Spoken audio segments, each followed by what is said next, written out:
Bonjour à tous. Aujourd'hui, nous allons mettre face à face deux des placements préférés des Français. L'assurance vie face au compte titre. L'assurance vie est le placement préféré des Français, qui y détiennent plus de 2000 milliards d'euros d'encours. Mais de plus en plus d'épargnants se posent des questions.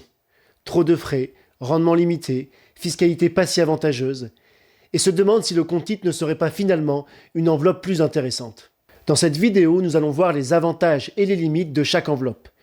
Nous allons voir quel est le meilleur choix selon votre profil, le montant que vous avez à placer et votre horizon de placement. Et nous allons voir un cas pratique chiffré pour voir qui remporte réellement ce duel.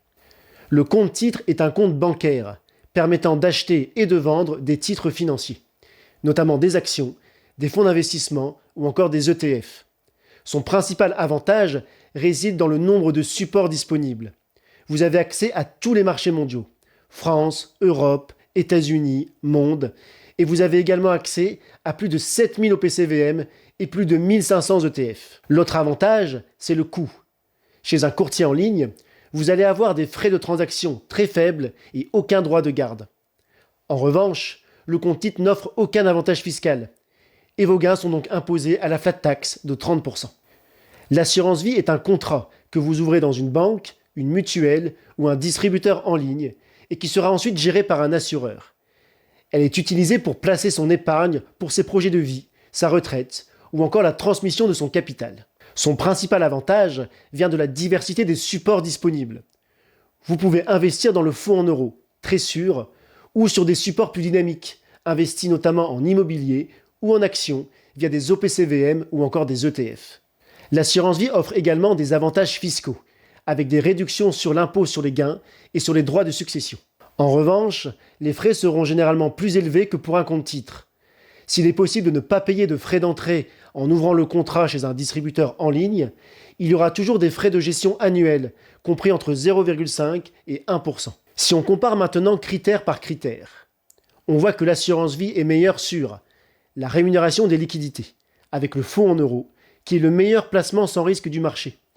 Là où rares sont les comptes titres qui rémunèrent les liquidités. Et quand ils le font, le taux est généralement plus faible. L'assurance vie gagne également sur la fiscalité sur les gains et les droits de succession. Enfin, c'est une enveloppe plus flexible, avec une belle variété de supports proposés et des options de gestion adaptées à l'épargne de long terme. Par exemple, la mise en place très facilement de versements programmés sur les différents supports. Le compte titre, lui, sera supérieur à l'assurance vie sur les points suivants. Les frais, généralement plus faibles que l'assurance vie, avec notamment l'absence de frais de gestion ou de droits de garde chez beaucoup de courtiers. La quantité de titres financiers disponibles, notamment au niveau des actions et des ETF. Et enfin, la disponibilité des fonds, qui est légèrement plus rapide que sur l'assurance vie. Quand on compare les deux enveloppes, l'assurance vie semble donc avoir un léger avantage sur le compte titre. Mais faisons un cas pratique pour y voir plus clair. Prenons l'hypothèse d'un investissement de 10 000 euros, placé sur un même support, un ETF boursier, qui rapportera 96% sur 10 ans, soit un TRI de 7% par an.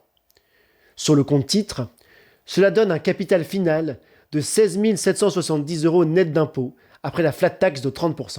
Sur une assurance vie, cela donne un capital de 17 117 euros, après l'application des frais de gestion de 0,6% par an et des prélèvements sociaux de 17,2%.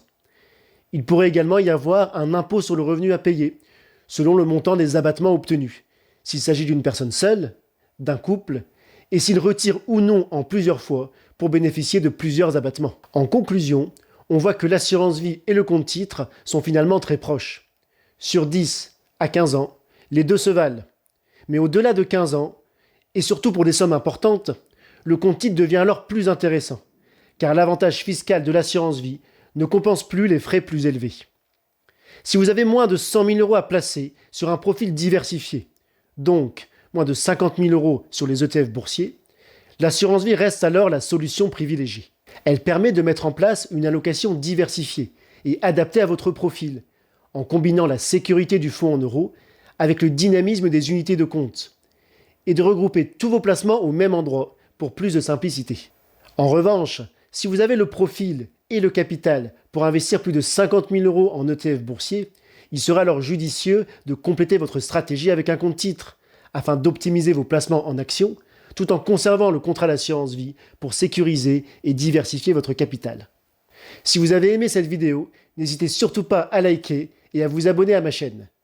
Et si vous avez des questions, posez-les en commentaire de cette vidéo, j'y répondrai très rapidement.